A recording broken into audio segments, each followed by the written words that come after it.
Opisyal ng engaged ang aktres na si Yasi Pressman sa 2nd District Camarines Sur Representative Luigi Villafuerte.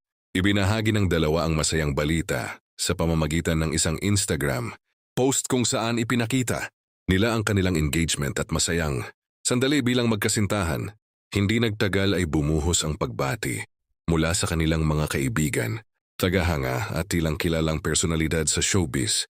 Marami ang nagpahayag ng kanilang kasiyahan at nagpaabot ng kanilang best wishes para sa panibagong yugto ng buhay ng dalawa bilang soon-to-be husband and wife. Kasabay ng pagbuhos ng congratulatory messages, napansin ng ilang netizens na wala pang pampublikong mensahe mula sa kapamilya actor na si Coco Martin, na minsang naging ka-love team at malapit na kaibigan ni Yasi. Dahil sa matagumpay nilang tambalan noon, marami ang naging interesado kung magbibigay rin ba siya ng pagbati. Gayunman wala namang indikasyon ng anumang issue sa pagitan ng dalawa.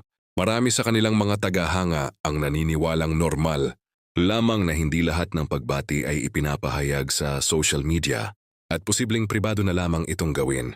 Sa kasalukuyan, pareho ng masaya ang dalawa sa kanilang personal na buhay.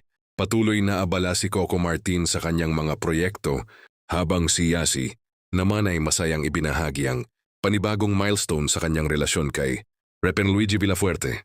Sa huli mas nangingibabaw ang kasiyahan ng kanilang mga tagahanga para sa bagong yugto ng buhay ni Yasi habang hinihintay pa ng ilan ang posibleng reaksyon ni Coco Martin.